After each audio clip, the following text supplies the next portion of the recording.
The city you consider as home is never so attractive as when you return to it after long and difficult times in other parts of the world. My name is Dr. John Watson.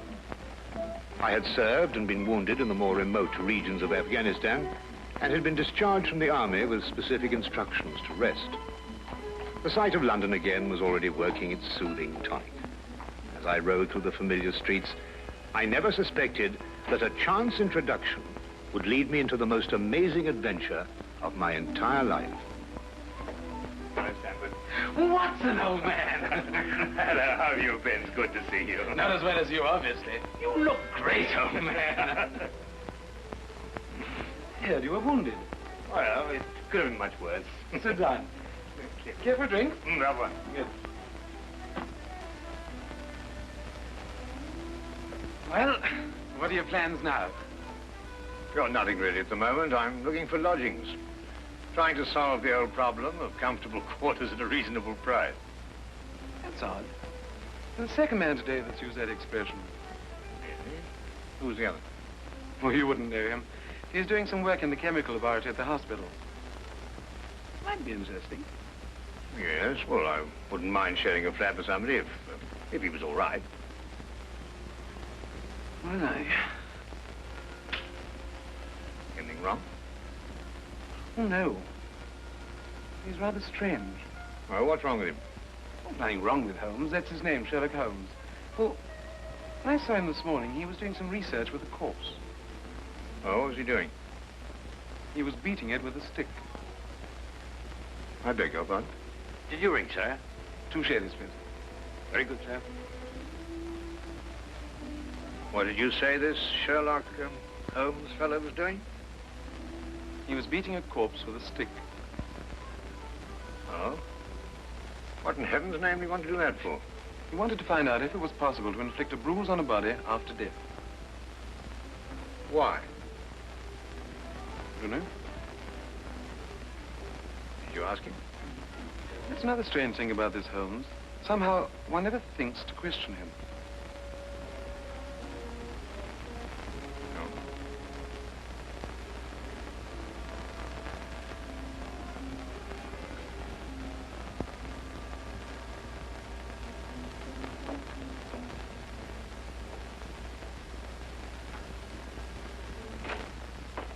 It works. It really works.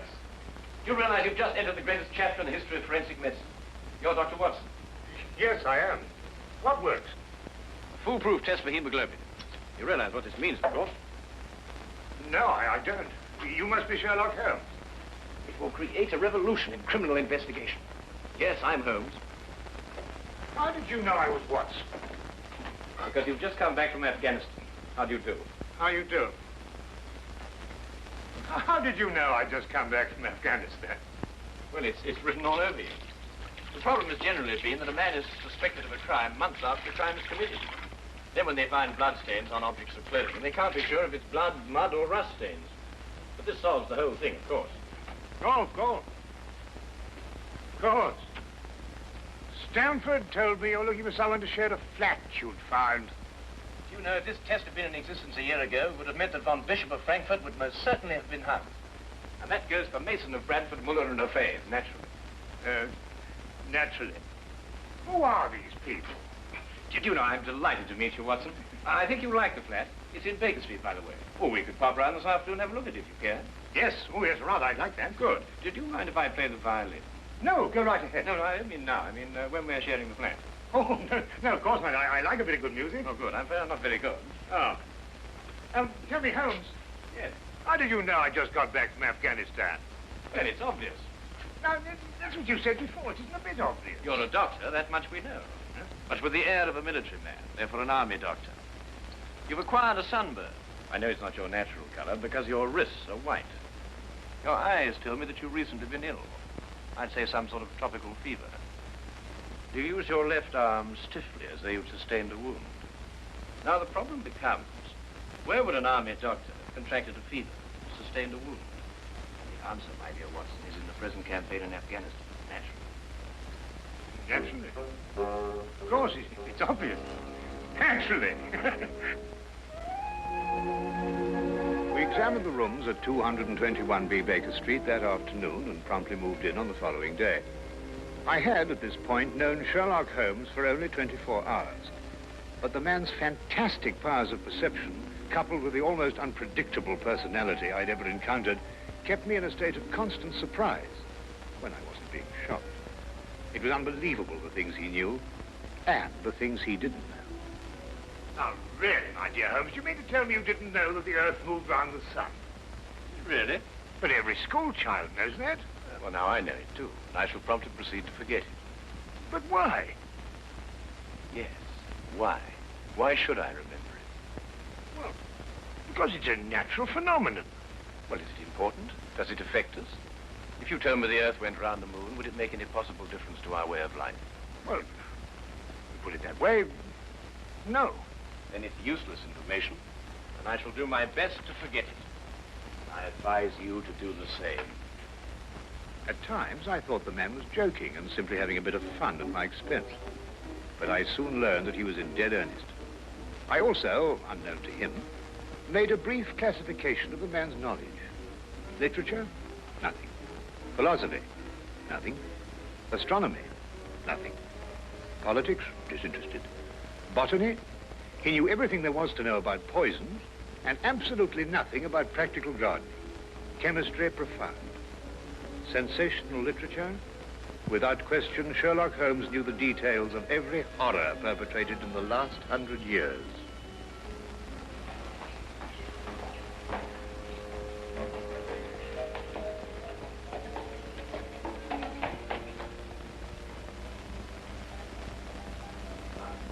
I believe we have a visitor. Really? Who's coming here? I believe so.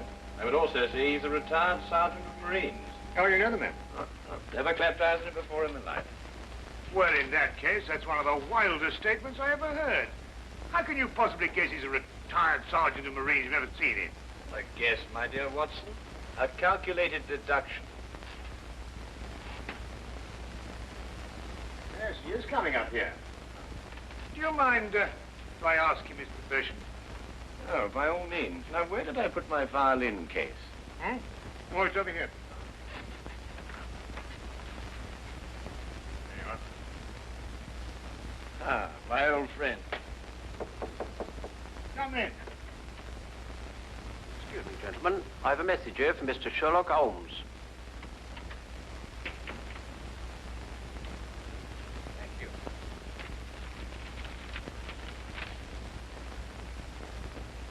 Excuse me. Sir? Do you mind telling me your occupation? Not at all, sir. I'm a civil servant employed by the police department. Thank you. I just wondered. Not at all, sir. How long have you been with the police department?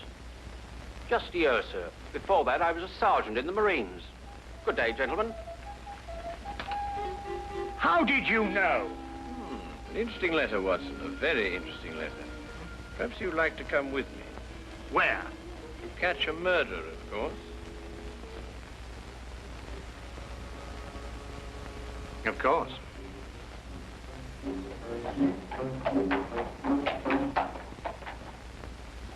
How did you know that that man was an ex-sergeant of Marines? Who? A messenger from the police. Oh, yes, the retired sergeant of Marines. That's what I said.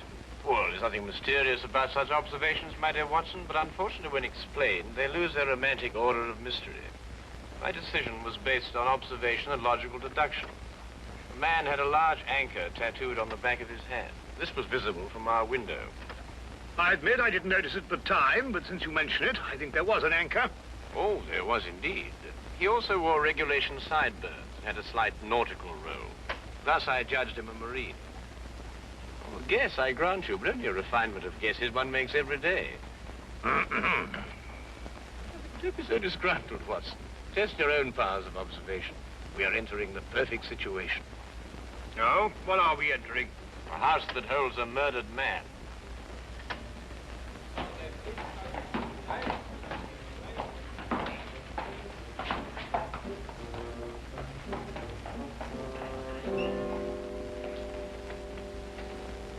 Is Inspector Lestrade inside? Yes, sir. May I have your name, please? Yes, Sherlock Holmes. This is Dr. Watson. Oh, that's quite all right, sir. Inspector Lestrade gave instructions to admit you. Oh, good. Oh, by the way, has the body been removed? No, sir, but the medical examiner's just gone. Oh, thank you. Let's hope they haven't moved things about too much. The police forces of the world seem to have an organized science of messing things about. Oh, I wouldn't say that, Holmes. Now then, move along there, everybody. Move along. There's nothing to see today. I don't know. I swear I don't know. I tried to help him. Don't you believe me?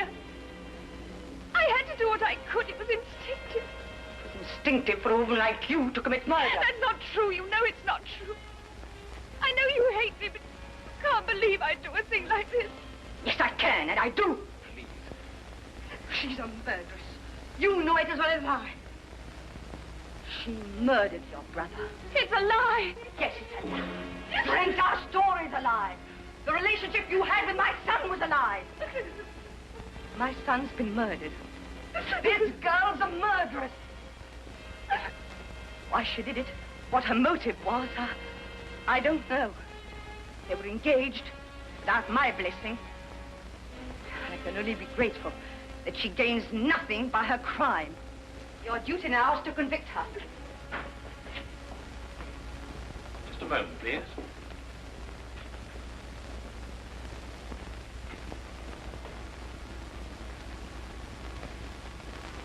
Notice the angle of incision, Watson.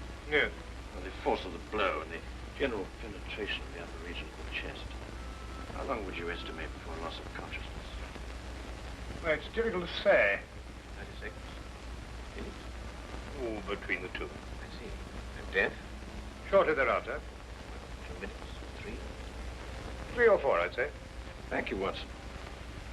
All right, take him out. Ah, forgive the interruption. I would prefer to have been invited before the body had been moved. I thought you'd be interested, Holmes. Oh, thank you, Lestrade. Well, may I introduce my friend, Dr. Watson, Inspector Lestrade of Scotland Yard? How do you do? How do you do? So you're completely stuck, eh, Lestrade? What do you mean? Well, you thought I'd be interested. Why don't you admit it? You're in a jam. Magnificent cabinet work, don't you think? What you say isn't exactly true, Holmes. I've done you a favor. This is an interesting case. Of course, there are 1 or 2 unexplained details, but I don't believe it'll be long before we're What's clear. your principal problem? There's no motive. I found this girl with a knife in her hand. My brother lying dead on the floor. I found Peter on the floor. I tried to help him By stabbing him? by removing the knife. Anybody would have done the same thing. I love him. Oh, my dear young lady, there's no cause for you to alarm yourself. No one's accusing you of, well, of what happened. This would be a clear-cut case if only she had a reason for murdering him. There happened to be a policeman outside the house during the murder, and he said that no one came in except her. Well, what about the others? Who benefits by her death? Well, no one. The estate was left in such a way that if he died before he married, everything went to charity. My dear Inspector Lestrade, he didn't die before he married. This young lady and the man whose body was carried out of here have been married for at least a week. In the event of his death, I imagine everything passes to her.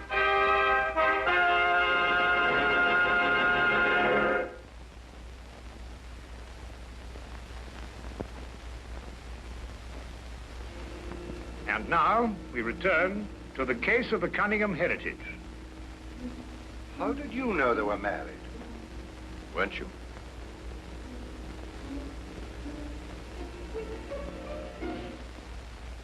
Yes, a week ago.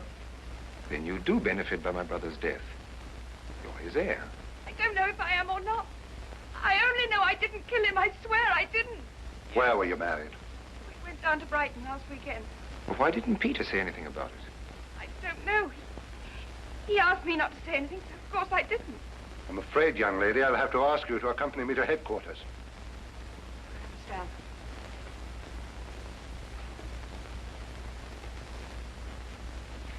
Excuse me, Inspector. I think I should tell my mother. Oh, yes, of course.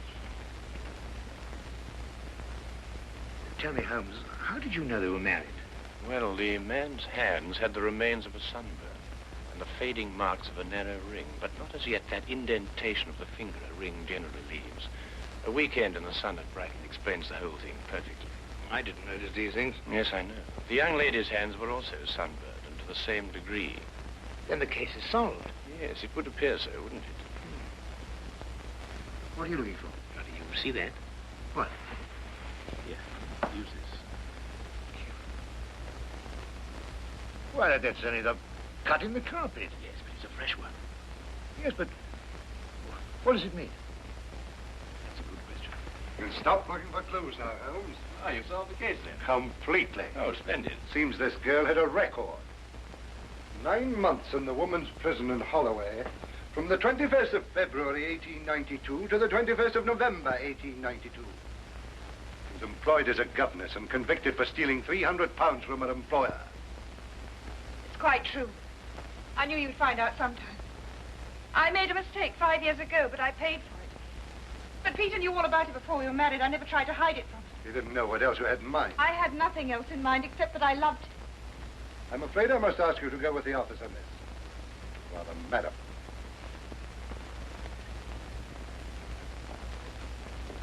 Well, that's how I like my cases. Fast and simple. Oh, indeed. You must tell me some more about it. Well, there's nothing to tell, really. Her story was that Peter asked her to call here at 10 sharp. She arrived, found the door open for her, came in here and found him writhing on the floor with a knife in his chest. She screamed, pulled it out. Just then, Brother Ralph walked in. Peter died without saying another word. So she stabbed him for the inheritance and was caught in the act. Simple. Well, falling off a log. Couldn't be simpler, could it, Watson? Well, I still think it's a tragedy. Yes, but in my job, Dr. Watson, we run up against it all the time. Yeah? No, thank you. Well, I suppose you've had some amazing adventures. Yes, but one learns to have a real philosophy of life and get a good perspective. Yes, I suppose. But just the same, I think it's a pity. Just another case of a clever girl being too clever. The clever girl who intended to murder her husband, he certainly chose the most stupid possible way to commit the crime. What was that? Well, what's this? Checkbook. Oh, amazing deduction, Lestrade. Look. So Peter Cunningham drew a check for £1,000. 6 weeks ago, and 5 weeks ago, and 4, and 3, and 2, and that's all. Well? They're drawn to cash. Well, I don't get your point. He was a very rich man. Well, it's a great deal of cash. It was his own money. I suppose he could do what he liked with it. You may have hit the proverbial nail, Lestrade. Now, look here, Holmes. You're trying to start something that just doesn't exist. Oh, do you think so? I have a great deal of respect for your opinion, Holmes. But your trouble is that you can't leave things alone. If there isn't a mystery, you have to make one, or you're not happy. You're right, I'm not happy. There are marks on the carpet indicating a struggle. The man whose body was carried out of here was over 6 feet in height. If he had struggled with the girl who had left here, I don't think he'd have lost. She surprised him. Oh, but he was expecting her. That's her story. I'd say she sneaked up on him. What, had stabbed him in the chest? How do you sneak up on someone and stab him in the chest, Lestrade? Now, look here, Holmes. You're trying to start something, and I just won't stand for it. That girl's a jailbird, and she's guilty, and she's going to hang. And that's the end of the case. I see Inspector Lestrade is up to his usual mental gymnastics, trying to hammer square pegs into round holes. Well, Lord, it's been a great pleasure meeting you, Inspector. I warn you to keep away from that man, Holmes, or you'll be insane in less than a week.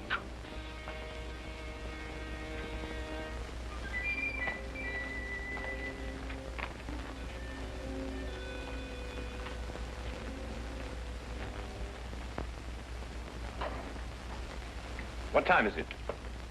Oh, 10:30. Perhaps you'd like to take a little stroll with me. Why? I'd like to investigate this afternoon's affair a bit further. Oh, yes. I'd like that. I thought you'd forgotten about it. Not at all. I've been thinking about it all evening. Shall we go? Then we must exchange our thoughts en route. Where are we going? To the Cunningham house. I didn't know you'd made an appointment there. I didn't. Oh, well, who do you expect to see? No one, I hope. Well, I'm terribly sorry, Holmes, but I'm afraid I don't understand what you mean when you say you want to go to the Cunningham house and you just... You can't do that. What? Well, you can't break into the house. Why not? It's against the law, that's why not.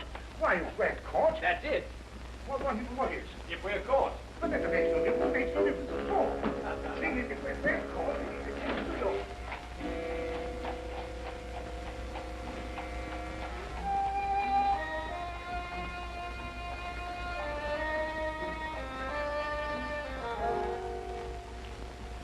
quickly now. But look, Holmes, we can't... Come on.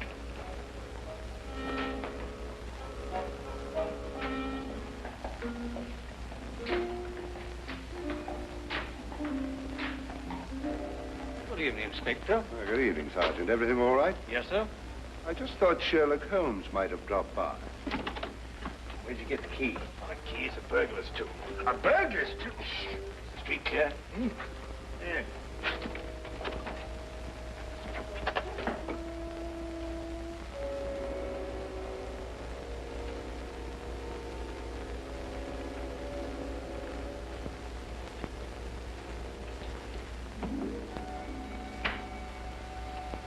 How do you know he's out? Because I had a spy watching the house. Go through that cabinet. What am I looking for? Oh, papers, bank statements, anything to indicate passage of money from Peter Cunningham's account. Go on.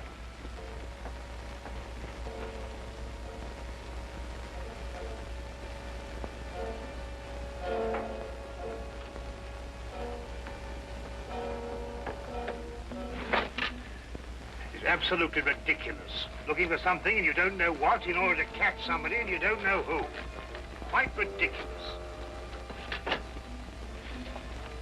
Nothing over my side. Keep looking. Who do you think's got it? Whatever it is we're looking for. Why did Peter Cunningham try to hide the fact of his marriage? A week or a month would the main indifference as far as his mother was concerned. She would never have consented to his new bride anyway.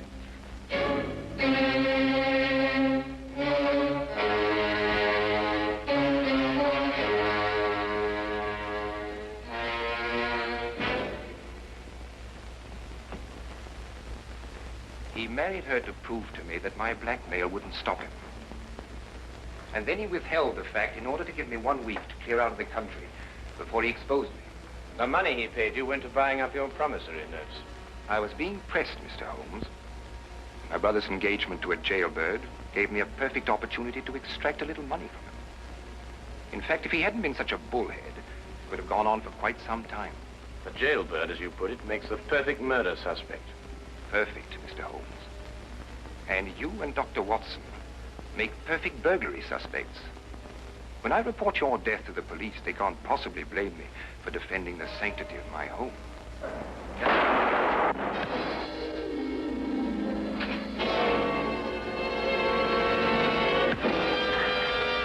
Well done, Watson. Oh, I could have done a bit better, only it was my bad shoulder. Quite all right, Watson. Think no more about it. So that's our murderer. Yes, the only possible one, of course. Only a man could have struck that blow. Peter died, as you say, within 3 or 4 minutes. And there was a bobby outside the whole time. Yes. Crystal clear. Oh, it's completely obvious. Well, what do we do now?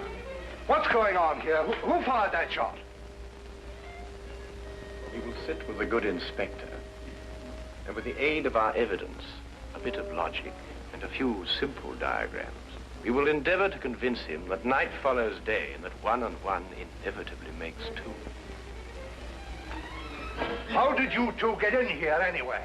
Now, Inspector, calm yourself, calm yourself. Come, sit down. Now, here's a good fellow. Sit right here.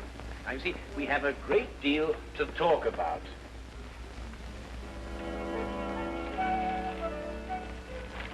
Also present with Inspector Lestrade was Dr. John Watson and a personal friend of the inspector's, Mr. Sherlock Holmes. This is ridiculous. It's fantastic. This isn't the way it happened at all. This will revolutionize investigation, Watson. This whole account is a lie. Fingerprints, Watson. That's the coming thing. Oh, nonsense. What are you going to do about this? A bit more research. Here, give me your fingers on this sheet of paper. Oh, were you going to sit there with these disgusting little smudges and let them get away with this? Beg your pardon? Well, I won't. They're going to hear from me. Brilliant Inspector Lestrade, indeed. Why, it took you 3 hours to convince that bonehead. I don't know. Never in mind his life I heard. I said he was innocent.